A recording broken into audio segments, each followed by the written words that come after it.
Et oui, bonjour, bonsoir à la communauté de coups critiques. Écoutez, je suis vraiment très heureux aujourd'hui de recevoir l'inégalable, l'horrifique Maxime Robinet, alors que nous entamons, au moment où vous écoutez cette vidéo, nous sommes en octobre 2025.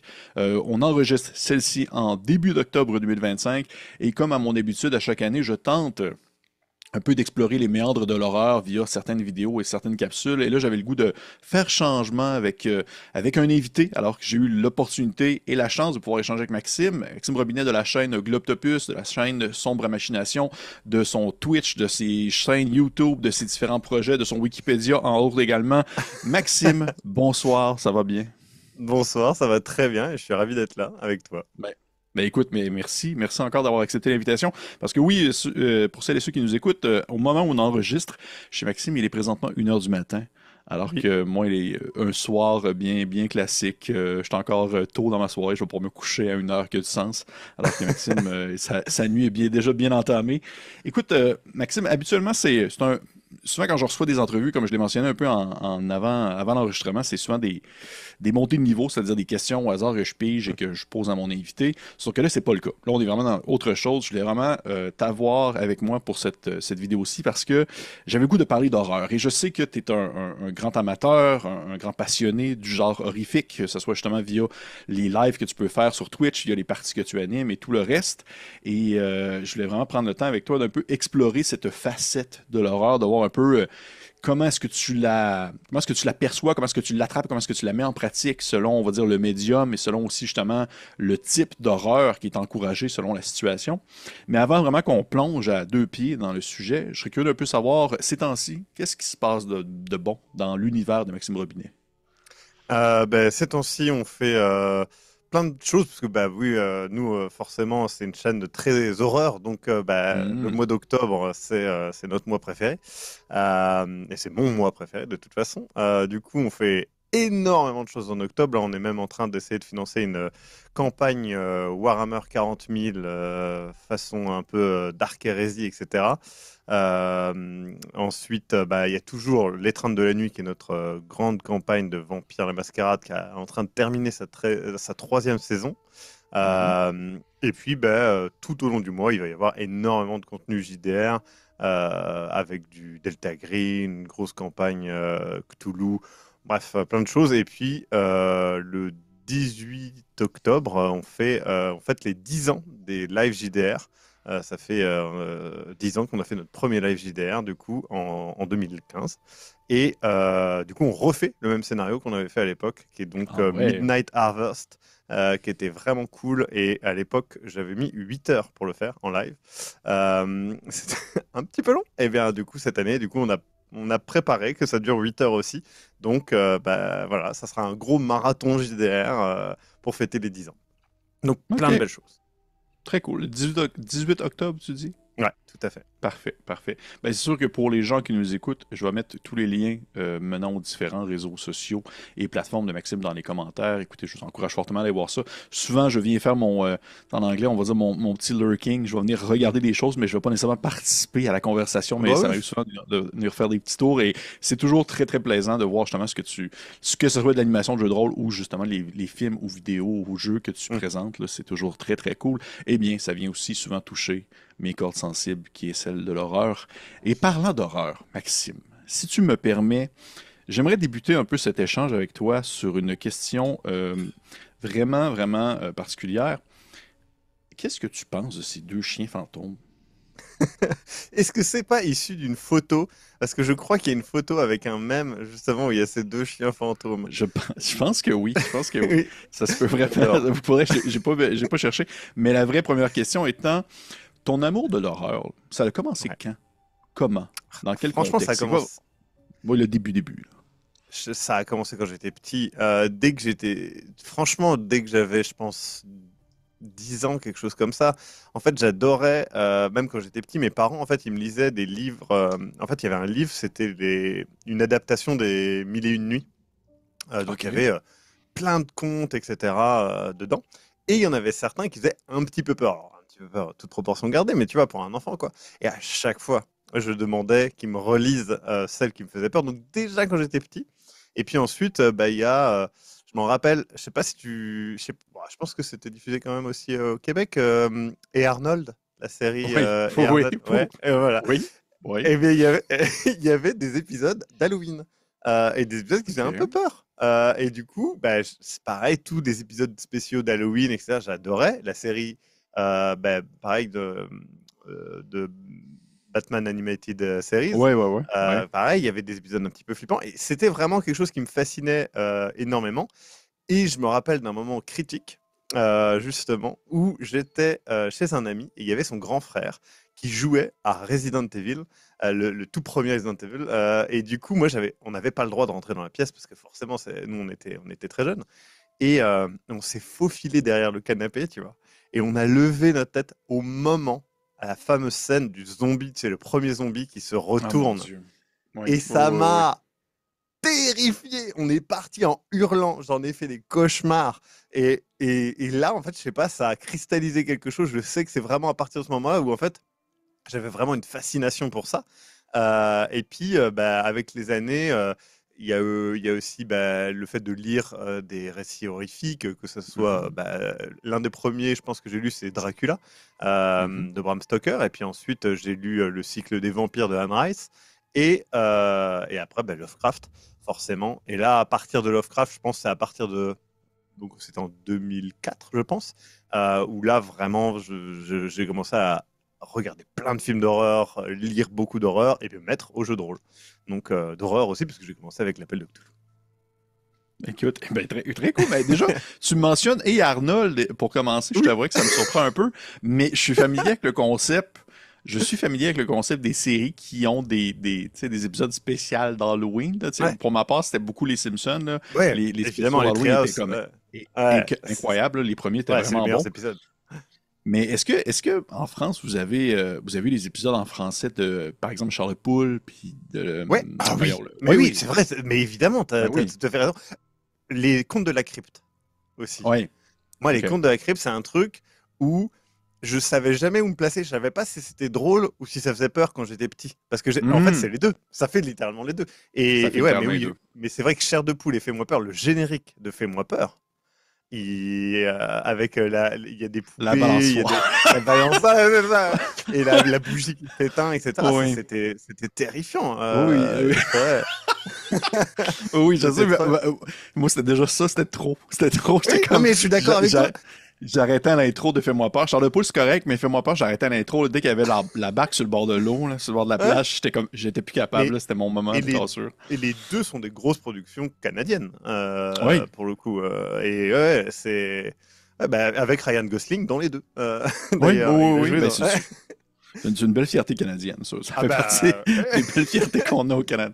Ben, ok, ben, ouais, j'étais curieux de savoir. Et Arnold, par exemple, il faudrait vraiment que je réécoute les épisodes d'Halloween, ça me dit vraiment rien sur le coup. Je vais essayer de voir ça par après si ça m'a vraiment tant marqué quand j'étais jeune. Mais les contes de la crypte aussi, je suis passé par là. Ouais, J'ai connu ça également. Là. Il y a un épisode avec des loups-garous qui m'avait particulièrement marqué, là, je m'en ouais. rappelle très bien, là, encore aujourd'hui. On en parle, puis je me sens pas bien. On en parle, puis je me sens pas bien. Ok. Mais c'est particulier les contes de la crypte parce que c'est vraiment pour adultes. C'est pas pour Ouais. enfants. Et du coup, il y a des scènes très crades, c'est gore. Et je me rappelle, il y a un épisode que j'ai vu qui m'avait traumatisé où t'as un mec qui. En fait, il y a un mec qui se fait trahir par un autre dans la jungle ou je sais plus OK. quoi. Et l'autre revient, et je crois que c'est. Comment il s'appelle l'acteur qui joue Machete? Euh, Danny Trejo. oui, Danny Trejo. Et du coup, il, Ouais. il revient et il va. Je crois que c'est ça. Hein. Peut-être que je me trompe. En même temps, ça fait des années. Hein. Ouais, ça Et fait du des coup, il années, ouais, ouais. revient et en fait, il essaye de baiser la femme de l'autre, en fait. Et en fait, sa femme a fait exprès de choper une maladie vénérienne horrible pour lui retransmettre. Enfin, l'histoire est glauque, horrible, quoi. Et j'ai vu ça, je devais avoir 12 ans. Genre, et ça m'a. Ça m'avait. Tu sais, j'étais en mode, j'ai pas envie de voir, mais en même temps, qu'est-ce que il faut que je regarde? Du coup, c'était terrifiant. Ah mon Dieu, ben, je me rappelle pas de celui-là, par exemple. Je me rappelle pas de celui-là. Je me rappelle du. Je pense que c'était dans les contes de la crypte, le gars qui se fait Ouais, poursuivre pendant vraiment longtemps par des oiseaux. Il s'est comme enfui de prison. Je pense que c'est comme dans les ouais. premiers épisodes de la saison 1. Il s'enfuit de prison et il est comme dans un désert. Il se fait poursuivre un peu par l'espèce de shérif qui l'a comme pris en chasse. Mais tout le long de l'épisode, il n'arrête pas de se faire attaquer par alors, des vautours. Puis éventuellement, il se fait comme juste dévorer au complet. par des vautours jusqu'à la toute fin. Ouais. Ça me dit vraiment quelque chose d'ancien, mais il faudrait Ouais. vraiment que je réécoute. Il faudrait vraiment que je réécoute ça. Ben écoute, regarde, on va revenir éventuellement là-dessus parce que j'ai des entrecoupements dans ma vidéo, des segments dans mon entrevue avec toi où est-ce que Ouais. je vais vraiment te lancer au hasard. Je te laisse choisir entre jeux vidéo ou film, puis j'ai une liste que je choisis au hasard, puis je te lance un titre, puis tu me dis dans le fond qu'est-ce que tu en penses brièvement. D'accord. Puis là, on va faire ça tout de suite. Après ça, on va retourner sur une autre question beaucoup plus sérieuse. Ok. Est-ce que tu veux film ou jeu? Jeu. Jeu, parfait. Je te demande de me choisir un chiffre de 1 à 50. Eh bien, écoute, 34. 34. Est-ce qu'il y a une raison pourquoi tu as choisi 34? Oui, c'est parce que c'est le chiffre 0340, qui est d'ailleurs un hasard, mais c'est dans le jeu vidéo Alien Isolation. Un jour, on l'a fait en live, et en fait, il y a un code qu'il faut retenir. Ils te disent, ah, c'est le code de la porte, machin, et c'est 0340. Et du coup, j'ai demandé au chat, comme c'était en live, de retenir le code, de le noter, etc. Littéralement, c'est la porte juste à côté. Et du coup, c'est devenu un peu un mème de la chaîne, voilà, où j'ai utilisé l'intelligence générale du chat pour rien. Et du coup, c'est resté. 034. Parfait, on y va. Ça tombe sur. Ok, quand même. En fait, ben, Until Dawn, le jeu vidéo. Until Dawn, d'accord, ouais. Ouais. On l'a vu dans Qui a eu une quelques phrases. qui a eu une adaptation en film cette année d'ailleurs. Je ne l'ai pas vu, mais Non. Until Dawn, j'ai beaucoup aimé sa première version, parce que là il y a eu un remake qui est sorti l'année dernière ou l'année Mhm. d'avant. Mhm. J'ai beaucoup aimé parce que on est dans un jeu qui se prend pas trop au sérieux, qui joue la corde du slasher, teen movie, etc. Un peu too much, et je trouve qu'il fait bien avec une belle surprise, un traitement un peu grossier de l'horreur, mais avec des personnages tous détestables, et j'adore ça. Et ouais, je le trouve très fun. Voilà, c'est pas le meilleur jeu d'horreur, mais c'est un jeu très sympathique. Ok. Est-ce que tu avais fait les autres films de la série de Quantic Dream par après, les autres qui ont Ah, fait alors, c'était pas Quantic Dream, c'est C'est Super pas Giant Quantic Games. Dream? Super Giant Non, Game, c'est ça. c'est Ouais. Super Giant Games. Je déteste tous les autres jeux qu'ils ont fait. Ok.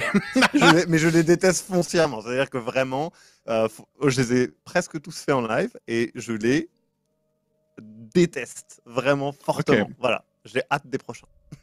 Parfait. Je Merveilleux. précise Bon. que c'est d'ailleurs Super Giant Games qui fait Little Nightmares 3. Avant, c'était Ah Tarsier. ouais. Et Tarsier, par contre, eux font Reanimal. Et je sais que beaucoup de gens se trompent parce qu'ils pensent que bah, le Little Nightmares 3 va être fait par le même studio que le 1 et le 2. Pas du tout, c'est Super Giant Games. Et je pense que ça va être très mauvais. Et ça sort la semaine prochaine, je crois. Donc voilà. Assurément. Je suis persuadé que tu vas faire un live Twitch là-dessus, c'est Oui, sûr et certain. je vais le détester. Ça va Oui, être très bien. c'est sûr et certain. Parfait. Ben écoute, on revient ici dans le cœur du sujet. On a parlé, tu as fait mention un peu justement tes premières expériences de l'horreur, qu'est-ce qui t'a un peu forgé pour devenir la personne que tu es aujourd'hui. Je serais curieux de savoir, qu'est-ce qui fait peur à Maxime Robinet? C'est quoi les thèmes qui l'effraient? Alors, les choses qui me font peur dans les contenus que je regarde, qui m'effraient vraiment, il y a vraiment le body horror, donc tout ce qui est déformation du visage. Et d'ailleurs, cette année, on a eu de très bons films avec Bring Her Mhm. Back et The Ugly Stepsister qui ont mis ça là où il faut, et ça m'a. C'est vraiment très particulier pour moi. Après, quelque chose qui me fait peur, et c'est un peu idiot, mais c'est les petits gris, les extraterrestres, tu vois, les greys. Et ça, je sais pas pourquoi, Ça, ça me ça, terrifie. je m'en rappelais que ça te faisait peur. Enfin, je t'avais déjà posé cette question-là, puis j'avais hâte de voir si t'allais le redire, mais effectivement, Ah oui, oui, les petits gris, ça te fait peur. mais je ne sais pas pourquoi, c'est vraiment pas. C'est idiot. Enfin, tu vois ce que je veux dire, ça existe pas. Mais ouais, pour le coup, dans les films d'horreur et dans les jeux vidéo d'horreur, ça existe. Ok, Et voilà. ok. J'essaie de voir quel film, j'essaie de penser à un film d'horreur qui No fait One Will vraiment Save You. peur. Oui, No ok, One Will mais Save You avec. oh oui, oh oui, ok, oui, oui. C'est C'est peur vrai que quand même. c'était quand même, oui. Il y avait un segment de VHS, la série VHS en Oui, anthologie, je bah, me rappelle avec. Ouais, ça faisait vraiment peur, par exemple. il y a VHS Beyond qui est sorti l'année dernière ou l'année d'avant, qui traite quasiment que de ça. Donc, Oui, et il est c'est très bien. vrai. Mais Oui, oui, oui, oui. oui. Ok, parfait. C'est sûr, mais je me rappelle les petits gris. Les petits gris, c'était quelque chose qui venait te chercher, Le... mais le body horror, je savais pas, par exemple. Je savais pas que ça faisait partie des éléments Ah, qui ça venaient te chercher me... viscéralement. je- Mais j'aime bien, tu vois. Je trouve que Oui, c'est très oui, bien oui. fait. Mais c'est vraiment quelque chose Enfin, par exemple, The Ugly Stepsister, il y a des moments où je pouvais pas regarder. OK. Et si, il y a un truc... Alors, il y a un truc, c'est un détail. C'est idiot. J'ai du mal à regarder l'écran si quelqu'un morve. OK. Voilà. OK. Est-ce que c'est de la OK. peur? Je sais pas. Mais c'est un dégoût C'est profond. du dégoût. Ouais, c'est du dégoût Ouais, profond. ça me donne... OK. Je peux pas. Je me rappelle dans Ugly Stepsister, je pense que le bout qui m'avait le plus écœuré, pour les gens qui nous écoutent, c'est comme, pour les qui savent pas du tout de quoi on parle, c'est comme une réinterprétation un peu de Cendrillon, la Oui. version vraiment très très trash. Mm. C'est quand elle est au bal puis elle tousse elle se met comme à vomir un peu des petits œufs là, des Ah oui, petits œufs les de. petites... Ah ouais, ça t'a... Ouais, Ce bout-là, ça m'a vraiment dégueulé. Je pense que toi, tu dis c'est la morve, mais moi, c'est des gens qui vont vomir des choses qu'ils devraient pas vomir. D'accord, Par ouais. exemple, quelqu'un qui s'enlève comme des cheveux là, dans un film, là. Ah, les coups des cheveux comme Ouais, ça, c'est les vraiment... Ouais, coups des cheveux, ça vient tout le temps me chercher, là. Plus que la morve. Puis je pense que dans Bring Her Back, je sais, tu t'en parles, puis je pense, exemple, le petit gars, quand il se met à mordre dans la planche de bois, là, ça, c'était ça quelque chose. c'est... Ouais. Qui était les dents qui... Ah, Ouais. aïe, Mais aïe, aïe, c'est très T'as très aimé bien ça, fait. Bring Her Back? Ouais, Bring Her Back? j'ai vraiment bien aimé. Ouais, T'avais-tu préféré celui-ci ou Talk ouais, To Me? j'ai préféré Talk to Me. Ok. C'est Talk to Me, c'est ça? Le Ouais. titre. Oh, ouais. Oui, je crois que c'est ça. Et j'ai préféré Talk to Me, mais Bring It Back était vraiment très bien. J'ai vraiment beaucoup aimé. Ok. Ben, moi aussi. Je trouve aussi les deux Ouais. très très bons. J'ai hâte de voir la prochaine production de ces deux Oui. frères. Si tu me permets, une autre question, toujours un peu dans les mêmes veines, mais c'est sûr, on parle d'horreur. Là. Je ne vais pas commencer à changer complètement de sujet pendant l'entrevue. J'aimerais savoir un peu tes derniers gros coups de cœur horrifiques dans le domaine du jeu vidéo et dans, on va dire, les films, et aussi dans le jeu de rôle, en fait, s'il y a quelque chose que tu as lu récemment qui t'a vraiment allumé. Là. Alors, dans le jeu de rôle, je réfléchis. Franchement, récemment, j'ai relu pas mal de contenu Mothership et pas mal de contenu. Bah, je vois derrière toi, j'ai Tiff derrière toi, et du coup, Ouais. j'ai lu pas mal de trucs comme ça de Tiff que j'avais pas lu en fait, parce que Mhm. j'avais fait le premier Night of the Hogman, et qui est vraiment bien, mais du coup, j'avais pas lu le reste, et le reste est vraiment très bien en fait. Ils ont fait. Oui, c'est vraiment super bon. Donc j'ai vraiment vraiment hâte de voir ça. Donc ça m'a vraiment bien plu. Et il y a ouais aussi. Enfin j'ai été idiot. J'ai lu des campagnes de Delta Green, et faut pas faire ça parce qu'elles sont vraiment très bien. Et du coup, mais elles sont trop longues à faire. Et du coup, faut pas les lire. C'est genre, je pourrais jamais les faire, c'est trop long. Non. Et voilà quoi, genre Impossible Landscape est vraiment incroyable aussi, mais voilà. En jeu vidéo, récemment, je regarde, j'ai Steam ouvert juste à côté, donc j'en profite. Ben, j'ai refait The Count Lucanor, qui est un jeu vraiment vraiment très cool, un conte un petit peu à vivre. C'est un jeu où en fait tu es un enfant de 10 ans, et du coup tu fuis chez toi parce que tu en as marre de pas avoir de gâteau pour ton anniversaire. Et OK. c'est à l'époque un peu médiévale Renaissance. Et du coup, tu tombes dans une sorte de rêve, dans un château, le château du comte Lucanor. Et du coup, tu dois trouver le nom d'une sorte de petit gobelin pour remporter tout ça. Et c'est vraiment comme un conte, si tu veux. C'est vraiment très très cool. Et je l'avais fait donc il y a une dizaine d'années quand il était sorti. Et là, on l'a refait. Et c'était vraiment vraiment très bien. Et alors, Ah, est-ce que tu me c'est... permets, je te pose une question. Est-ce que c'est basé sur le livre, Le Comte Lucanor? Oui, je pense que c'est basé sur OK.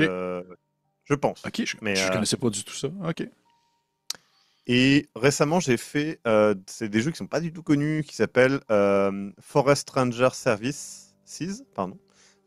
Et du coup, c'est deux jeux, deux épisodes très inspirés de Twin Peaks dans la vibe, euh, et de toutes les creepypastas un petit peu sur les park rangers, etc. Et c'est vraiment très bien. C'est des jeux qui coûtent rien. Le premier est gratuit, je crois. Et c'est vraiment très cool. Franchement, j'invite à y jouer. C'est assez court. Hein. Ça doit être 1 heure par épisode maximum. Et c'est sur Steam et c'est vraiment très bien. J'ai passé un très bon moment.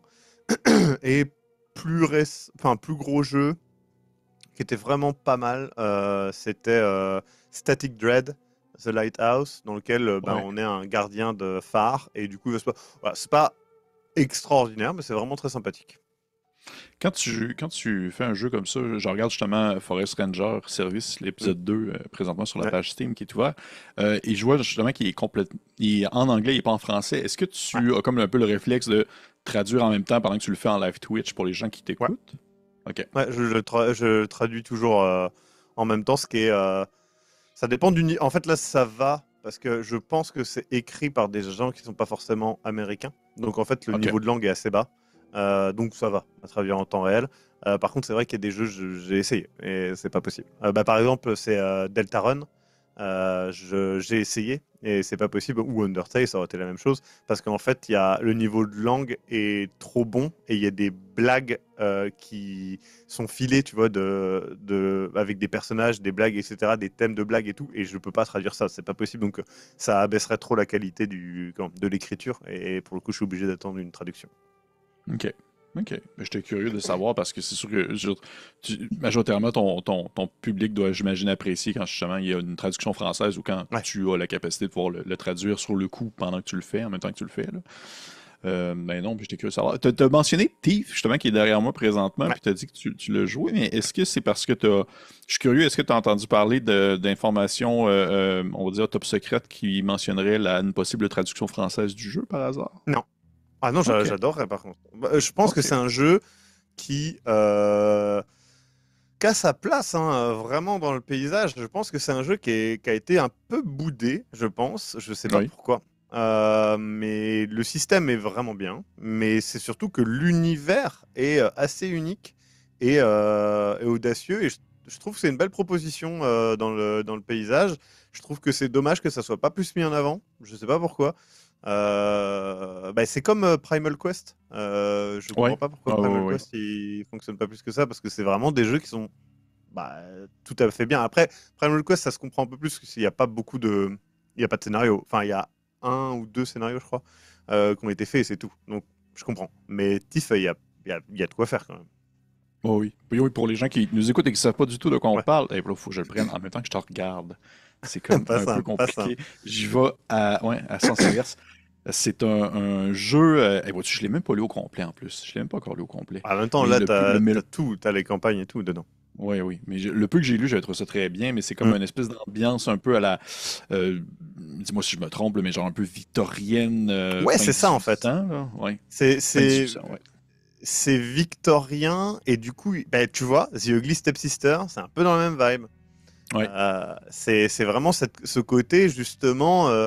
C'est pas un truc qu'on a l'habitude de voir. Et en plus, ça a vraiment son univers, c'est-à-dire que quand on prend Night of the Hogman, qui est le scénario d'initiation, qui est gratuit, je crois, et ben en fait, dedans, il y a toute une partie d'univers qui est un peu travaillé comme le ferait Into the Odd ou Mhm. Bastionland, etc. Parce qu'en fait, ils vont juste te donner des éléments en te disant vous venez de tel pays et vous aimez beaucoup le vin de tel autre pays. Mais sauf qu'il te dit pas c'est quoi les pays, etc. Et il te dit juste, tu sais, il te fait builder l'univers et c'est toi qui fais ce que tu veux. Et ça, je trouve ça vraiment, vraiment très, très cool. Et ouais, c'est vraiment un très bon jeu. C'est dommage qu'il trouve pas son public pour le moment. Non, non, effectivement, effectivement. Mais est-ce que tu savais qu'il y avait il y avait eu récemment un financement participatif pour un espèce de spin-off qui était ambiance plus pirate?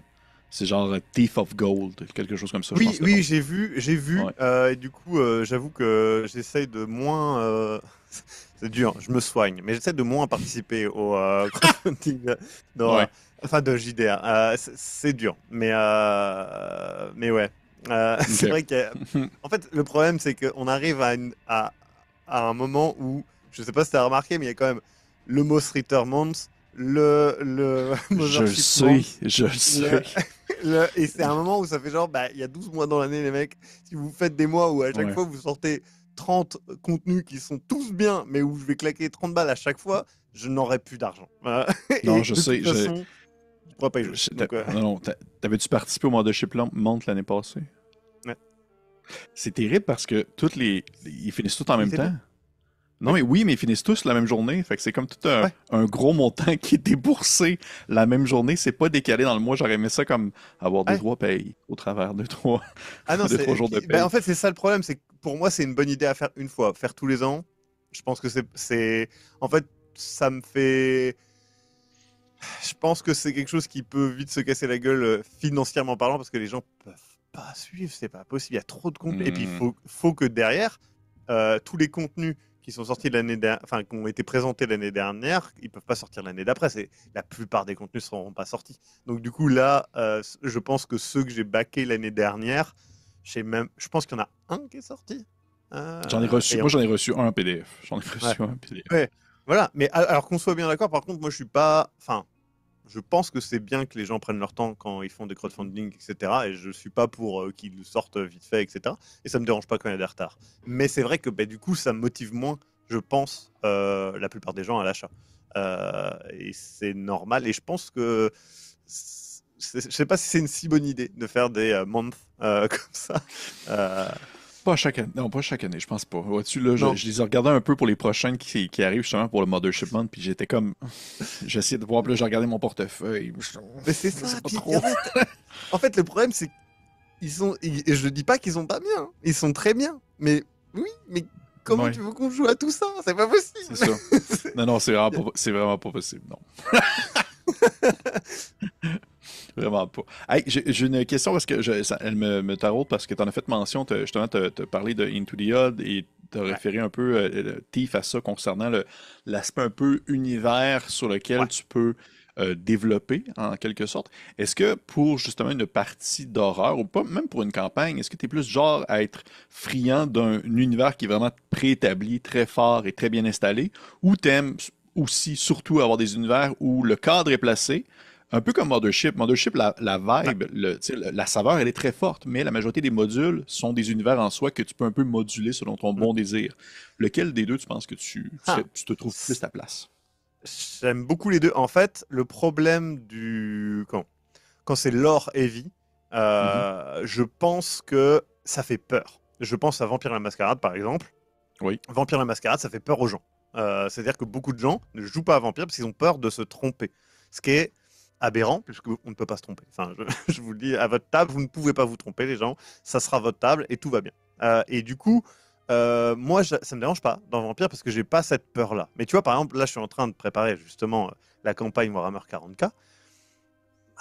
Ça fait peur, hein, parce que Warhammer 40K, là, l'univers, t'as 40 ans de lore derrière, c'est un enfer. Et en fait, je pense qu'il faut savoir s'en détacher, mais c'est très dur. C'est très très dur, je trouve. Ouais. Là où quelque chose comme Mothership, tu peux librement adapter et c'est plus simple, c'est sûr. Après, bah, tu vois, il y a DCC où aussi il y a des trucs où tu as l'impression qu'il y a un lore, mais en fait pas du tout. Euh, Ça, j'aime bien aussi. En fait, le côté où ils te disent, oui, en fait, c'est le magicien machin qui habite à tel truc et qui fait tel. Et en vrai, il n'y a rien derrière. Ça n'a Non, non, jamais on s'en été. fout, là, c'est ça. Et j'aime bien ce côté-là, en fait. Parce que ça veut dire que si tu as envie de t'y rattacher, bah, c'est un peu la méthode de D&D sur les sort parties. C'est-à-dire que beaucoup de sort parties de D&D se basent pas sur le vrai lore de D&D Mhm. parce qu'ils n'ont pas le droit. Mais du coup, ils font quand même leur lore en établissant le fait qu'il y a un monde qui existe et donc bah, forcément il va y avoir la bière de tel endroit, le truc de tel endroit. Et ça me dérange pas non plus parce que bah, je pense que c'est plus agréable de créer là-dedans. Et puis le problème, c'est que quand tes joueurs doivent apprendre le lore, je trouve que c'est une demande qui est très particulière et qui. Je pense qu'il y a des tables où ça se fait et il n'y a pas de souci, tu vois, mais moi, c'est vrai que c'est quelque chose que j'ai du mal à demander à mes joueurs d'apprendre des pages et des pages de lore. C'est pas forcément intéressant, je pense, surtout en horreur, pour le coup.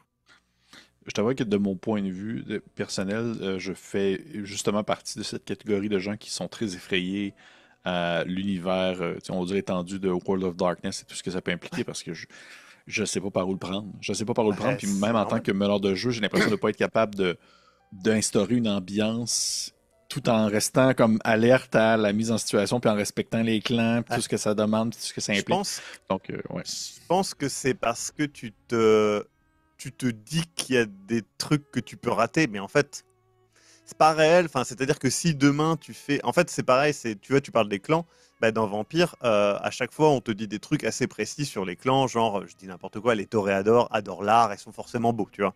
Et en fait, c'est pas vrai. Et c'est même intéressant d'aller contre ça, parce que dans le bouquin, ils disent littéralement, en fait, c'est un archétype. Donc en fait, Mhm. c'est ils répondent ou pas. Et du coup, tu peux avoir un toréador qui est défiguré. Tu peux avoir un Nosferatu qui est étrangement beau. Et c'est possible. Et du coup, c'est ça qui est assez intéressant aussi, c'est que tes erreurs, entre guillemets, je mets des guillemets, que tu vas faire, bah, elles peuvent se transformer en bon moment ou bon PNJ, parce que justement, tu seras sorti du carcan établi par le lore. Donc, Mhm. mais ouais, ouais, je comprends quand même, parce que bah, moi, au début, ça m'a vraiment fait ça. Vampire, j'avais juste peur de créer quelque chose, en fait. C'est genre, j'étais en mode, ah, même si je me trompe, et s'il y a enfin, déjà quelque chose d'écrit et que je dis n'importe quoi, et globalement, les gens s'en fichent. Est-ce que c'est le premier jeu de l'univers de World of Darkness que tu as essayé? Je sais pas si c'était Vampire ou... Ouais, si, c'est Vampire. C'est Vampire, mais alors c'est pas... En fait, j'avais lu, justement, ça s'appelle... Ben, ça s'appelait World of Darkness, enfin celui de base, Oui, où le, t'es le un monde humain. en général. Oui, oui, oui, Ouais, mais exactement. justement, t'en as un qui s'appelait World of Darkness, et c'était Oui. un truc où t'es juste humain. Et tu peux après repartir vers les autres. Et du coup, j'avais lu celui-là en premier, et ça m'avait vraiment plu. Et après, j'étais en mode, ah, vampire et tout. Et j'avoue que la V20, moi, c'était le système de jeu où je me disais, ah, ça m'intéressait pas trop et tout. Et en fait, il y avait tout le côté où bah, le lore paraît sans fin, quoi. Quand tu regardes Loup-Garou, c'est pareil. Loup-Garou V20, c'est chaque élément de jeu a son livre dédié qui fait 200 pages. Et bon, ça m'intéresse pas, quoi. Et maintenant, c'est un peu Mhm. plus libre quand même dans la V5 où tu vois que bah, si... vas-y, fais ce que tu veux, quoi. C'est pas grave. Mhm. Et je trouve ça curieux, tu as mentionné rapidement le système de jeu de Vampire qui te déplaisait un peu plus. Pour toi, c'est quoi un bon système de jeu pour un jeu d'horreur? Pour un jeu d'horreur, un bon système de jeu, c'est un jeu enfin, c'est un système qui s'efface quand même, ou bien qui fait partie intégrante de la thématique. OK. Donc, bah, par exemple, Mothership, ça fait partie intégrante de la thématique. C'est-à-dire que le stress, bah, on comprend tous le côté, tu es dans un milieu qui est extrêmement hostile, donc si tu stresses, ça va mal se passer, ça va s'empirer, etc. Donc ça me dérange pas que le système de jeu soit vraiment présent. Maintenant, Mothership, c'est pas le système de jeu le plus complexe du monde non plus. Après, bah, je sais plus c'était quel jeu d'horreur. Il y a un jeu que j'ai lu où le système de jeu me paraissait trop compliqué et du coup ça m'intéresse pas parce que bah, je vais pas jouer avec tous les éléments et voilà. Bah, en vrai, l'appel de Cthulhu by the book, euh, Mhm. je je vais pas tout lire quoi. Parce que je trouve ça un peu trop. Et par contre, Delta Green RPG, bah, je trouve que ça marche très très bien parce que c'est fait pour une campagne. Tu vois ce que je veux dire? Oui. Oh, oui, T'as oui. vraiment le côté où... Après, pour un one-shot, je sais pas si j'utiliserais tous les éléments, les liens, des choses comme ça. Bon, je m'en détacherai un peu. Mais c'est ça. Et c'est vrai que je pense que ça dépend comment on voit l'horreur, quoi. Et quel joueur t'as en face de toi? Parce que c'est aussi ça. C'est que beaucoup de joueurs ont besoin d'un système de jeu pour connaître le cadre du jeu et savoir comment jouer. Or, moi, j'ai la chance de jouer avec des gens qui savent ce que je produis et qui ont du coup accès à 10 ans de live JDR pour comment ça s'appelle, pour voir comment je vais jouer. Donc, ils répondent bien à ça. Tu vois, on s'entend bien. Il y a une confiance. On n'a pas besoin de session zéro parce que ben on l'a fait il y a très longtemps. Donc tout va C'est bien. ça, vous l'accumulez avec les années, la session Oui, c'est zéro, ça. là. Elle, Ouais. elle est là, là. Oui, puis je suis absolument d'accord avec toi, je me verrais mal utiliser. Tu sais, je l'ai fait, le scénario d'introduction pour Delta Green, je l'avais animé Ouais. et au final c'est très bien, sauf que c'est vrai qu'on peut, c'est pas la situation que tu peux vraiment utiliser à plein escient, justement le concept des relations, puis de ta famille, puis tout ce que ça peut impliquer par la suite et tout ça, c'est vraiment sur le long terme, là, ce genre de Ouais. système-là. Mais non, je suis absolument d'accord. Et si tu me permets, on y va avec une autre parenthèse entre film et jeux Film. vidéo. Film, t'avais hâte, hein? Je vais être d'accord. Hâte que ça arrive. Film, et c'est sûr et certain qu'on va possiblement tomber sur un des films que tu Ah as oui. fait ce soir, parce que pour les gens qui nous écoutent et qui ne savent pas de quoi je parle, eh bien, Maxime, avant notre entretien, a fait un top tiers des films. De combien de films d'horreur t'as fait? 200, enfin plus de 250 du coup. Je crois qu'on était à Bon, 260 films d'horreur. bon, 260 films d'horreur. Donc, il y a des bonnes chances que ça tombe sur quelque chose qui est dans ma liste. Je te demanderai de choisir un chiffre entre 1 et 50, s'il te plaît. 42. 42, la réponse à tout. Hmm. La réponse à tout est l'univers. On y va. Et le film est. Je pense justement. Ah oui, c'est sûr et certain qu'il est dans ta liste de ce soir. Prince of Darkness. Ah, Prince of Darkness. Je l'aime beaucoup, personnellement, en Mhm. termes thématiques. Je trouve ça trop bien, l'idée enfin, que tu fais un rêve et qu'on te dit c'est pas un rêve, c'est un message qu'on t'envoie. Ça, je trouve ça génial. Le mec qui arrive, c'est une silhouette qui te parle et tout, et en fait, c'est plein de scarabées et tout ça, les uns sur les autres, et ça, je trouve ça génial. Il y a beaucoup de choses que j'aime beaucoup, le miroir Ah, liquide. Le miroir, c'est incroyable, ça. C'est vraiment Il y cool, a ça. trop de choses que j'aime. Maintenant, c'est pas le meilleur film du monde. Mais, Non. Non. mais tu vois, je m'en fiche. Tu vois ce que je veux dire? C'est genre, c'est une expérience que je recommande à tout le monde. Il est stylisé suffisamment pour être très agréable à découvrir.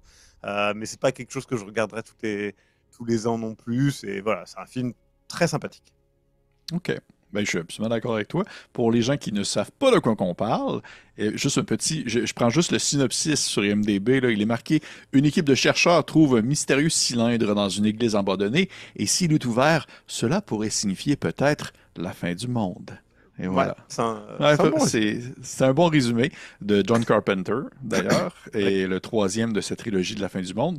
Mm. Ben, je suis vraiment d'accord avec toi, c'est vraiment un super bon film. Très, très, très cool, très bien réalisé, avec Donald Pleasence qui est complètement à son Ouais. apogée là-dedans. Il est incroyable, là.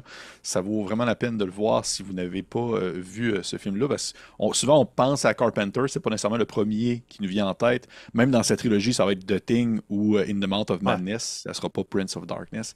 Et pourtant, je trouve qu'il en vaut amplement la peine. Ouais. On revient avec notre sujet principal. On fait des petites déviations pour revenir par après. Tu as mentionné tes joueurs qui jouaient avec toi et qui connaissaient un peu justement ta manière de jouer, ta manière Mm. on va dire, d'animer le tout et qui savent un peu à quoi s'attendre. Est-ce que tu as déjà eu des joueurs à ta table qui t'ont demandé on va dire, des demandes spéciales pour des jeux précis ou même des modules précis? Des joueurs qui ont vraiment dit: hey, Maxime, j'aimerais vraiment ça qu'on fasse, qu'on fasse les masques de Nyarlathotep ou genre quelque chose comme ça, là. Je pense que oui et non. En fait, il y a pas mal de joueuses qui vont me dire ah ben ça serait cool si on faisait tel truc ou ça serait bien de refaire du Delta Green qui doit revenir Mhm, régulièrement. Mais ce genre de demande là, par contre, il n'y a pas eu de demande précise comme ça mhm. parce que en vrai, ils sont relativement ouvert à tout et que bah, j'essaye de quand même faire varier suffisamment les plaisirs. S'il y a une demande qu'il y a eu, c'était le fait de refaire du Mir Ouais. avec Adrien, du coup, avec le créateur. Et du coup, on le refera bientôt. Mais du coup, c'était autant les joueurs que la communauté, parce que bah, c'était juste très agréable. Enfin, c'est un luxe de pouvoir jouer avec le créateur du jeu en MJ, quoi. C'est trop bien. Et Mais du coup, je suis curieux de savoir, est-ce que dans on va dire les différents styles et les différentes ambiances, c'est la même style et la même ambiance qui est le plus populaire autant du côté de tes joueuses que du côté de ton public? Dans le sens, si admettons, tu le sais que tes hmm. joueurs vont adorer Delta Green, ton public va également adorer autant Delta Green, ou il y a quand même une différence entre les deux? Je pense qu'il y a un élément qui est pas commun, c'est que alors les joueurs et le public adorent Delta Green, ça y a pas de souci, mais moi aussi, donc tout va bien. C'est heureusement. Le meilleur des mondes, le meilleur des mondes. Voilà. Par contre, je pense qu'effectivement, les joueurs, ils aiment. Ben, il y a des JDR qu'on a fait que les joueurs ont vraiment beaucoup aimé, mais qui n'ont pas su toucher les gens. Bah, il y a la campagne Mouse Ritter, par exemple. On a fait une campagne Mouse Ritter. On a tous adoré, mais c'est vraiment pas un jeu qui était déjà très connu quand on l'a fait. Maintenant, il est quand même plus connu, heureusement, parce qu'il est vraiment très bien. Mais voilà, c'est plus ça, si tu veux. C'est juste des fois où je sais pas, j'essaie de réfléchir à un autre. Bah, ouais, on avait fait une campagne D&D à une époque, pareil, pas. Enfin, en fait, on n'avait pas mis D&D dans le titre. Il faut mettre D&D dans le titre. Je sais. Oui. Mais voilà, et du coup, bah, les joueurs étaient très hypés de le faire, tu vois. Et c'est vrai que comme le public n'était pas trop là, bah, on a arrêté. Mais voilà, en vrai, généralement, non, c'est plutôt similaire. Leur envie se joignent, ils me font confiance, on va dire. Mhm. Et je trouve ça intéressant parce que tu as mentionné Moss Ritter, mais est-ce que tu aurais un autre exemple de jeu que tu as déjà animé sur la chaîne et que tu t'es dit, il faut vraiment que ce jeu-là soit traduit éventuellement. Il faut que ce jeu-là, il y ait une traduction française pour trouver son public parce que c'est absolument incroyable. Euh, huh. Parce que t'as animé beaucoup de Mothership, mais là, il s'en vient tranquillement. Donc, éventuellement, Ouais. ça va arriver. Mothership, bah, j'ai hâte qu'il y ait une traduction, effectivement. Parce que c'est vrai que c'est le.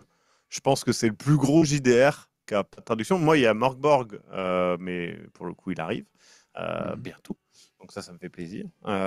Franchement, après, il y a des jeux, tu vois, où j'ai juste peur. Bah, par exemple, Delta Green, moi, j'avoue que la traduction française m'inquiète. OK. Voilà. Bah, je sais pas si tu avais lu la première édition Je suis curieux d'en de savoir plus. la première édition de qui a été enfin le premier bouquin justement, le Need to De le Know. kit le kit Ouais, d'initiation, hein? l'initiation. Ouais. Ouais. La première trad, il y avait, c'était pas finalisé, mais il y avait quand même Ouais. quelques approximations, notamment le fait que 20 gallons était égal à 20 litres. Ce qui est pas vrai. Non, Euh, effectivement, effectivement. voilà. Donc c'est plus ça qui m'inquiète, c'est-à-dire qu'en fait on est quand même à l'heure actuelle dans un marché du JDR en France, enfin en francophonie même, hein, qui est euh, petit. C'est un petit marché. Et donc, du coup, il y a des raccourcis qui sont pris parfois dans les traductions qui bah, m'inquiètent un peu. Et c'est vrai que bah, j'ai pas envie que ça soit mal traduit, en fait. C'est surtout ça, parce que je pense que pour un jeu comme Delta Green, ça peut gâcher le ton. L'écriture de Delta Green, elle est très précise. Et elle est vraiment là pour ça. Moi, j'ai vu aussi des jeux de rôle arriver en France et être complètement changé en termes de DA. Bah justement, c'était peut-être pas Into the Odd, mais il y a un autre jeu dans le même genre qui a été complètement changé parce que bah, ils ont décidé de refaire entièrement la DA à leur sauce. Et pourquoi pas, tu vois. Mais le problème, c'est que dans le mouvement de l'OSR, bah, la DA, elle est vraiment minimaliste. Enfin, la mise en page, je veux dire, elle est vraiment minimaliste. Et c'est le but. Et donc, c'est vrai que c'est quelque chose qui m'inquiète des fois quand il y a une Mhm. traduction. Bah, ou par exemple, là, alors, bon, c'est Arcane, donc je pense que ça devrait aller, mais Shadow Dark, bah, la mise en page, elle est ou Pirateborg, tout bêtement, Ouais. c'est une mise en page qui est stricte. C'est-à-dire qu'il n'y a pas, il y a pas beaucoup d'espace par page. C'est vraiment réfléchi pour ça. Et bah, l'exemple parfait pour moi, c'est Morgborg. Morgborg, c'est pas simple à amener. Donc je suis rassuré quand c'est une grosse maison qui le prend parce que je sais qu'ils vont vraisemblablement avoir l'expérience, que ce soit Agathe ou Arcane Asylum. Ça va, ils font pas ça depuis hier, quoi. Donc je pense qu'ils ont les moyens d'avoir une équipe de traduction d'un certain niveau. Quand c'est une boîte qui n'est pas là depuis très longtemps, ça m'inquiète un petit peu plus, c'est tout. Donc voilà. Là, je sais qu'il y a comment il s'appelle le jeu avec les grands-mères. Brindlewood Bay. Ouais, Grindelwood Bay qui est prise. Bon, bah, pour le coup, c'est pareil, ça me fait très plaisir que ça soit bah, par la Fabrique Imaginaire parce que je sais que ça va être trop bien. Ils vont faire quelque chose de très bien. Je sais qu'ils vont, Mhm. qu'ils vont le prendre. Et Gulix avait fait déjà quelque chose de bien pour la V1. Donc, ouais, maintenant, je réfléchis à répondre à ta question. Du coup, c'est vrai qu'un jeu de rôle d'horreur qui n'a pas encore été traduit. Euh, Ou si tu n'en trouves pas, ça va être aussi un jeu de rôle au sens large, qui n'a pas été traduit encore, si jamais ça peut faciliter. J'avoue que en fait, je sais pas ce qui a été traduit ou pas des fois, tu vois. Euh, Hmm. donc, mais moi, en vrai, franchement, je pense que c'est Mothership, celui où j'ai plus envie qu'il soit traduit et parce que pour moi, il manque à l'appel, quoi. Il faut qu'il soit là, il faut que les gens puissent y jouer. C'est vraiment un des plus gros jeux, je trouve, qui peut facilement trouver son public, qui repose sur le principe de pamphlet, enfin, c'est Mhm. trop bien. Donc, faut que les pamphlets arrivent en France. C'est Ah oui, important, oui, je pense. ce format-là était c'est parfait. Oui, C'est merveilleux. J'adore ça. J'adore ça. Si tu me permets, une autre petite parenthèse entre ouais. film et jeux vidéo. Vas-y. Jeux vidéo, Jeux vidéo. Je 22. te dis... Ah, ok, oui. Merci. Prendre d'avance. 22. Qu'est-ce que ça donne? Eh, mon Dieu, j'ai de la misère à le lire. Ah, mon Dieu. Ouf. Ok. Manhunt. Manhunt. Ah, fouf. Ouais. Oui, c'est ça. C'est ça. Ouais, Oui, là, on est loin, là. Ça va loin, là. ouais. Manhunt, c'est un jeu de son époque, quoi. À l'époque, tout le monde Ouais. était en mode ah là là, tu peux taper des gens. Je me rappelle qu'il avait été censuré dans plein de pays, Ouais. interdit. C'était l'époque, quoi. Ouais, bon. On fait mieux maintenant. Ouais. Je recommande, qui vient de sortir, Pigface, qu'on a fait en live là il y a quelques jours. C'est Manhunt, mais en bien, En en bien. moderne. OK. C'est un peu Hotline Miami si tu veux, mais en FPS, avec ce côté crade à la Manhunt. Et beaucoup de gens, quand ils ont vu le gameplay, ont dit ah, on dirait les scènes de fusillade dans Breaking Bad ou dans Better Call Saul. Tu vois, le côté, Ah. t'as Ouais, l'impression que OK. tout le monde peut mourir dans la Tout le seconde. temps. Bah, Ouais, ouais, ouais, ouais, ouais. et ben c'est ça en jeu vidéo. Et c'est vraiment très bien. C'est Pigface, si jamais c'est sur Steam. OK. Je vais Donc c'est prendre en note. Puis je vais Manhunt aussi en bien. Manhunt en bien, parfait. Je suis un peu déçu d'être tombé sur celui-ci, mais au moins ça me fait une référence pour Pigface. Je vais mettre dans la description de la vidéo également. Merveilleux. Si on continue ainsi sur, disons, une autre déception, pour sauter de Manhunt à un autre sujet, est-ce qu'il y aurait justement un film de 2024 ou 2025 que tu as écouté, un film d'horreur qui t'avait une certaine attente, vraiment, vraiment très hâte, mais qui finalement s'est révélé étant une belle déception? J'en ai eu, c'est certain. Je vais tricher et prendre ma tier list que je viens de faire. C'est pas triché, c'est pas triché beaucoup.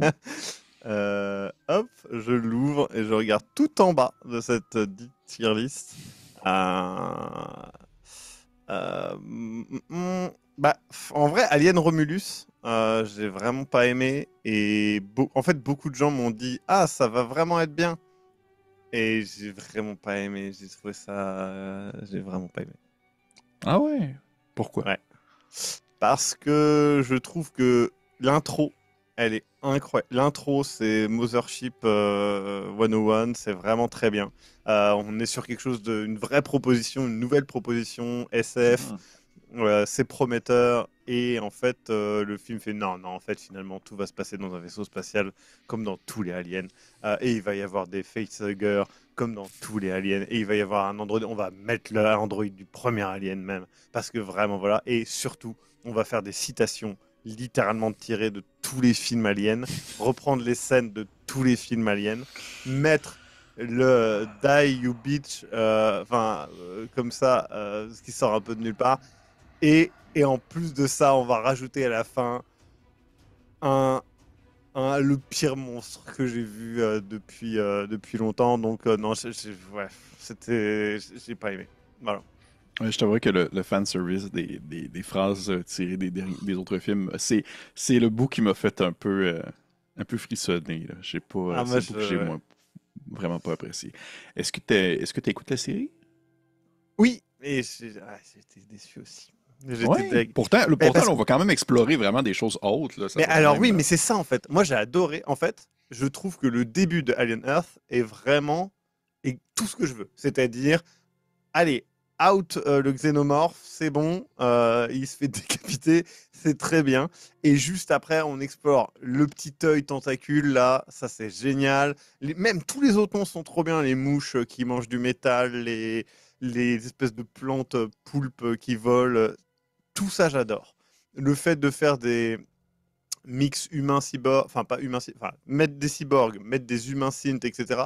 Trop bien. Le fait d'explorer autre chose que Weyland-Yutani, trop bien. Le fait que ça se passe sur Terre, trop bien. Pourquoi déjà pourquoi ça se termine là au 8e épisode, j'étais en mode ça n'a pas à se finir là. Enfin, il n'y a pas de fin en fait, donc voilà. Mais ensuite, c'est comment en 8 épisodes, aucun personnage principal n'est mort. Aucun. Spoiler pour les gens. Désolé, mais ouais, c'est pas grave.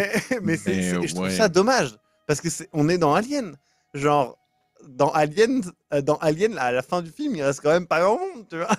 Ouais, je comprends. Et du coup, pour moi, c'est un truc où ils ont voulu trop garder. Ils voulaient absolument faire une saison 2, quoi. Ça se sent. Je trouve ça dommage. Par contre, visuellement, j'ai adoré. Et il y a beaucoup d'éléments que j'aime bien. C'est juste que je trouve que la fin est décevante là-dessus. Beaucoup de portes ouvertes, pas beaucoup de promesses, on va dire. On verra la saison 2, mais j'avoue que ouais, j'ai une réserve. Et puis il y a des choix qui sont particuliers dans ce qu'ils racontent et dans les choix des personnages, même si c'est des enfants, donc c'est normal de faire des choix un petit peu irrationnels, dirons-nous. Il y a des fois où, bon, pareil, le fait de justifier le fait que il y a quelqu'un qui fait des choix un peu irrationnels parce qu'il a un TDAH. Pas certain de ça. Est-ce que tu trouvais des fois qu'on enfonçait un peu trop, on s'enfonçait un peu trop dans la gorge le concept de Peter Pan et des enfants imaginaires et tout ça. J'étais comme là, c'est correct, là. Ils l'ont mentionné, là. Je pense que je comprends la métaphore, là. Ben, c'est surtout que il n'y a pas une fois où ils en parlent pas dans un épisode, quoi. Et surtout à la fin, à la toute fin, c'est vraiment genre vous le redites, vous en faites un épisode entier dédié à ça. Enfin, je savais, hein, mais ouais, c'est vrai que là-dessus c'était un peu too much. Okay. Et peut-être une dernière question à ce sujet, parce que je suis vraiment curieux d'avoir ton avis. Je l'ai écouté avec ma conjointe, puis elle m'a mentionné le fait que parce que la majorité des personnages sont justement des synthétiques, ou du moins des esprits dans des corps de synthétiques, elle avait comme un peu elle perdait un peu le sentiment de danger. Je sais pas si tu comprends ce que je veux dire. Alors, oui, mais aussi peut-être parce que personne n'est mort. Ouais, mais c'est ça le problème. Ouais. Du coup, il n'y a pas de. En fait, comme la majorité des personnages, comme tu le dis, sont déjà quasi invincibles, mais même, il y a quand même, spoiler, un combat entre un cyborg et un synthétique, et aucun des deux ne meurt, alors que c'est clairement présenté comme un combat à mort. Ouais. Tuez-en n'importe lequel. Vraiment, les deux auraient été un bon choix. Vraiment. Enfin, mais il faut en tuer un. Il y a eu, enfin, littéralement, il y a eu des personnes qui ont croisé des xénomorphes, des monstres, des trucs, qui se sont fait tirer dessus. Il n'y a rien eu. Et il y a pas assez de morts. Il faut, à un moment, c'est Alien, quoi. Dans Mothership, c'est pas possible d'avoir. Enfin, dans Mothership, tout le monde serait mort dès le début. Oui, c'est vrai. Mais c'est ça, quoi. Il y a quand même des personnages qui ont vécu beaucoup de choses. Le cyborg, il est invincible. Il est invincible. C'est drôle parce que la série débutait, il y a beaucoup de monde qui meurt au début. Vraiment beaucoup de gens qui meurent. Je comprends très bien ce que tu veux. Je comprends très bien ce que tu veux dire. Maxime, je vois que l'heure passe déjà tellement vite. Ça fait déjà 1 heure qu'on jase. Ça n'a pas de bon sens. Ça a tellement passé vite. Oh, mais j'ai pas fini. Par exemple, j'ai pas fini. J'avais comme encore. J'ai encore deux questions au moins pour toi minimum. Deux questions minimum pour toi.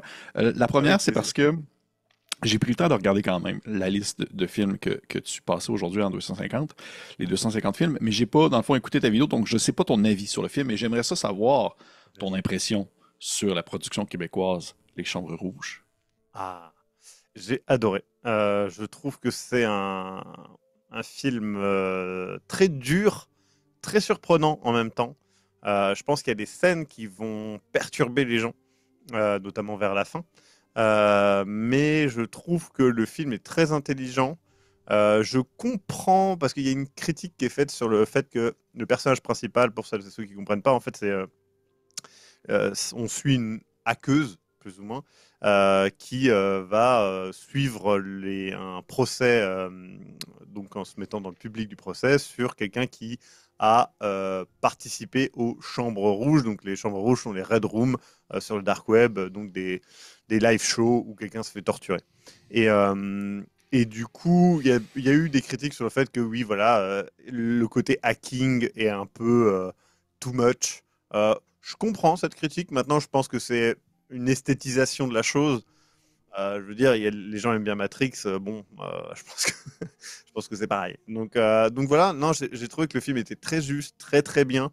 C'est vraiment un très très bon film d'horreur et très surprenant, ancré dans le réel malgré tout. Pour moi, assez comparable à Millennium Ouais. Ah ouais. dans certains tons. Et ouais, non, il est vraiment très bien. Ben écoute, je suis content que tu me dises ça parce que c'est le cinéma québécois, c'est très rare qu'on tombe dans ce genre-là parce que c'est Ouais. difficile à vendre des fois. C'est pas Il y a très, ça vient. Oui. Vampire Humaniste cherche Oui, victime ben oui, c'en a un consentante, qui est autre, c'est très ça. très bien aussi. C'est moins horreur, c'est plus humoristique, mais c'est quand même avec des vampires. Oui, oui. Mais il est très très bien aussi. Oui, ben, c'est ça, l'année passée, ça a été une grosse année pour Mm, l'horreur au Québec parce que sinon c'est ça, c'est pas un genre qui est très populaire et qui se vend très bien, mais je suis mm. content que tu aies apprécié Les Chambres Rouges, je trouvais aussi que c'est un film qui était très fort, très percutant, la Ouais. musique est incroyable dans ce film-là, il y a des scènes Oui, que, tu c'est vrai. sais, Oui. je pense qu'on passe à la même scène, là, la fameuse, c'est ça, on le dirait pas, mais ça vaut la peine pour les gens qui nous écoutent, allez voir Ouais, ça, c'est vraiment super, super bon. très Et très bon. pour revenir un peu au sujet des jeux de rôle, j'aimerais ça savoir un peu, en fait, pour les gens qui nous écoutent, des gens qui voudraient se lancer dans Mm. l'animation d'horreur. Ça serait quoi un peu ton premier conseil qui te viendrait à l'esprit? La première chose qui te viendrait en tête quand quelqu'un te dit bonjour Maxime, je m'appelle Jacques et j'aimerais animer une partie d'horreur.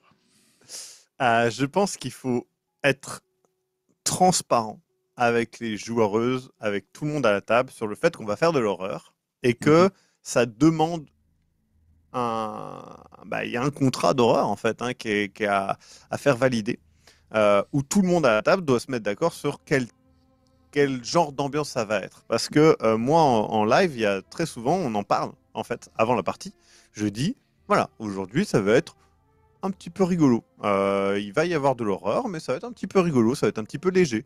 Et à côté de ça, il y a des fois où je dis, non, non, là, ça va être de l'horreur, très dur, et préparez-vous, ça va être quelque chose d'assez difficile à digérer. Et donc, voilà.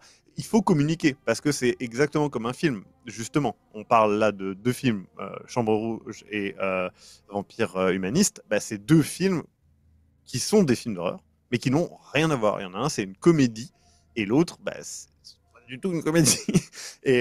Mais du coup, bah, imagine, tu vas voir Vampire Humaniste en t'attendant à un film très sérieux, etc. Tu vas être déçu, alors que le film est vachement bien. Et pareil pour les Mhm. Chambres Rouges, si tu vas voir les Chambres Rouges en te disant, ah, je vais un peu me marrer, et je vais me sentir bien et tout, ça va être un peu feel good. Yes, bah non, ça va pas être feel good. Donc c'est quelque chose qui est très important.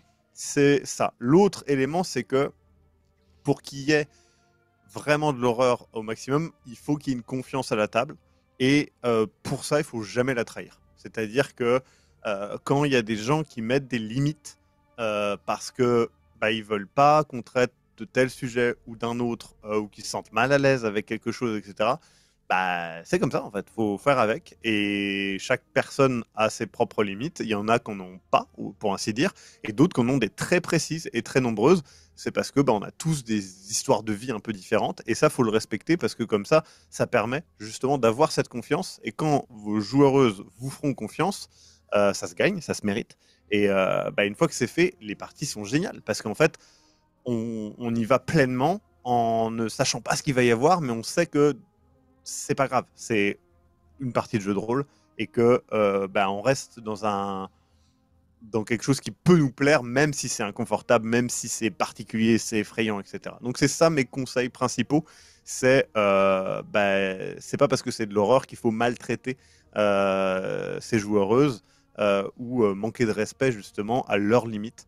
Il faut en discuter, il faut instaurer ça. Et pour travailler l'ambiance, c'est vrai que c'est plus simple de jouer dans l'obscurité, le soir, peut-être éclairé avec deux, trois bougies, peut-être une bande son choisie, peut-être des éléments de costume, pas quelque chose d'incroyable, mais deux, trois éléments de costume, deux, trois éléments de décor, etc. sur la table. C'est quelque chose qui va aider à se mettre dedans.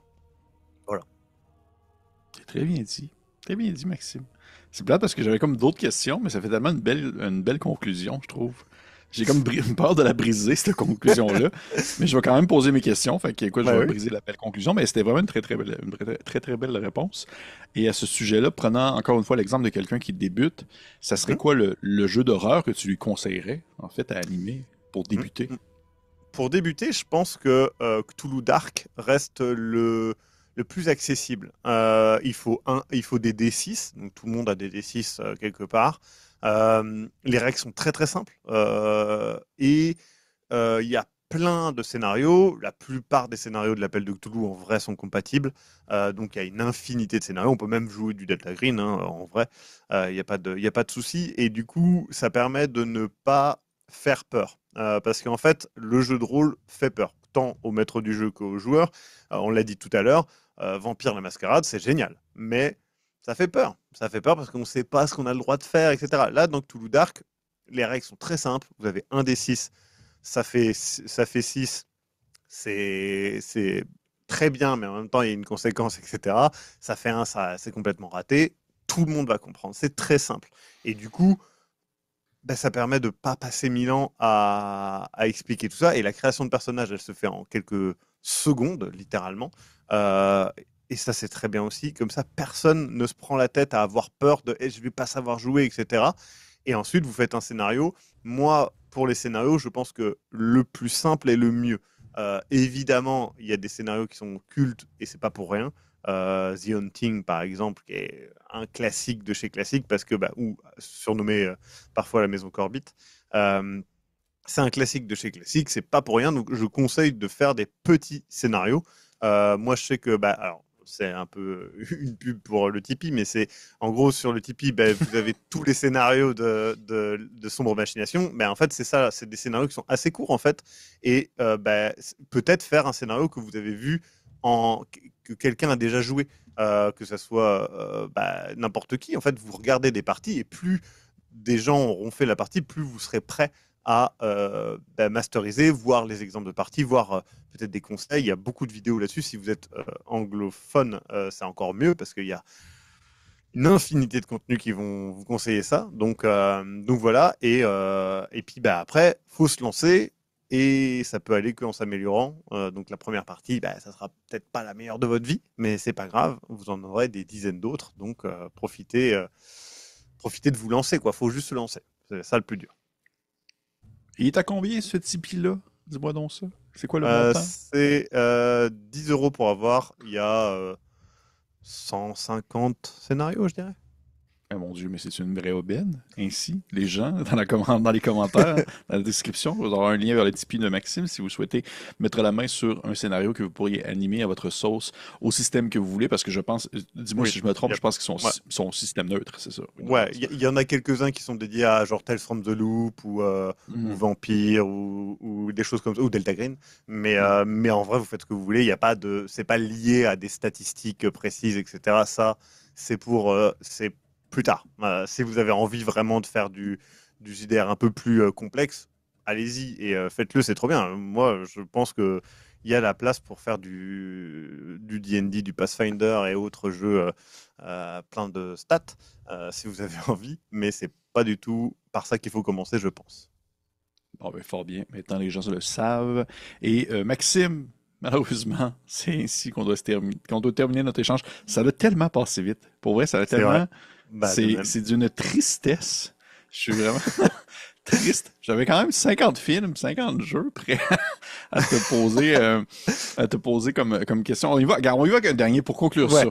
Conclure ça. Veux-tu me donner soit un film ou un jeu? Dis-moi je. lequel tu veux. Jeu, choisis-moi un chiffre entre 1 et 50. J'ai peur. 44. 44, donc à côté de 42, pas loin de 42. Mais qu'est-ce que c'est? OK. C'est en fait, mon Dieu, je ne peux pas garder de le lire encore une fois. OK. Métro 2033.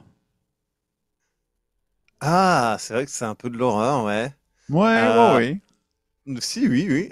Ouais, ouais, Metro ouais. 2033, j'ai j'ai essayé. Et j'arrive pas à accrocher au. En fait, je trouve l'univers très intéressant. Bah, d'ailleurs, je crois qu'il y a un jeu de rôle. Oui, il y a un jeu de Ouais, rôle. ouais, ouais, ouais.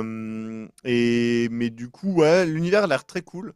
Mais je suis pas fan de ce genre de.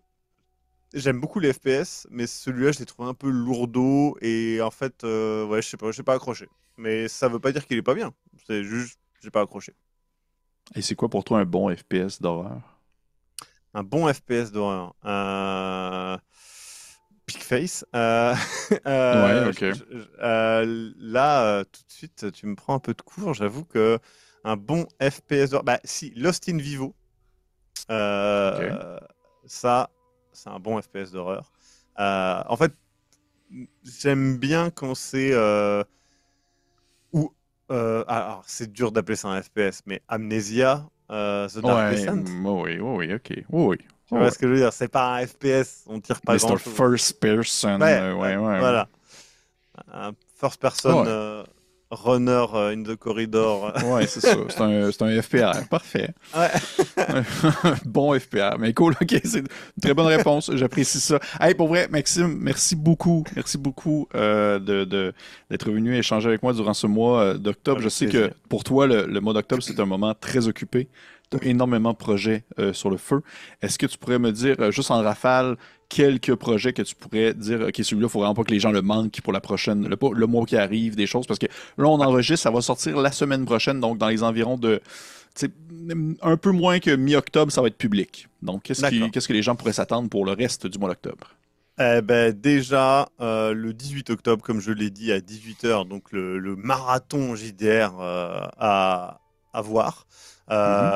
Ensuite, bah, il y a plein de belles choses, il y a plein de lives, donc là-dessus, il suffit de se brancher sur la page des lives et il y en a quasiment tous les jours, et beaucoup, beaucoup de choses, notamment la nuit de l'horreur qui sera le 1er novembre, où là, du coucher du soleil au lever du soleil. Je ne fais que des jeux d'horreur pendant toute la nuit. Donc ça, c'est un plaisir fou. Et je suis en costume qui a été voté par le public, qui est un costume ridiculement cheap de vampire. Ça va être assez hilarant.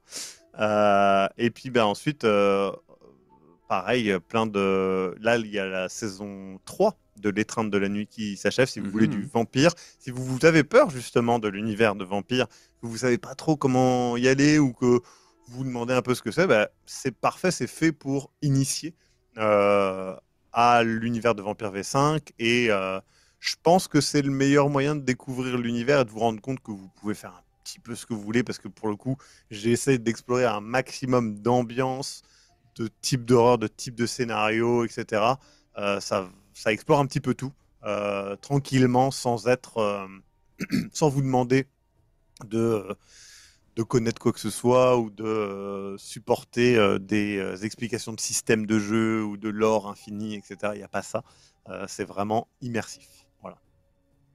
Ben, très cool. Ben écoute, c'est noté. Déjà, comme je l'ai mentionné tout à l'heure, tous les réseaux sociaux vont être disponibles dans la description de cette vidéo. Donc, si vous voulez suivre les projets de Maxime durant le mois de l'effroyable et de l'effroi, eh bien, c'est disponible pour vous en live Twitch. Tu me dis souvent, en partie également sur YouTube. Les lives, est-ce que tu es live quasiment chaque jour pendant le mois d'octobre? Là, en octobre, ouais. Il y a que le 24, 25, 26 et 28 où je ne fais pas de live parce que on fait des tournages.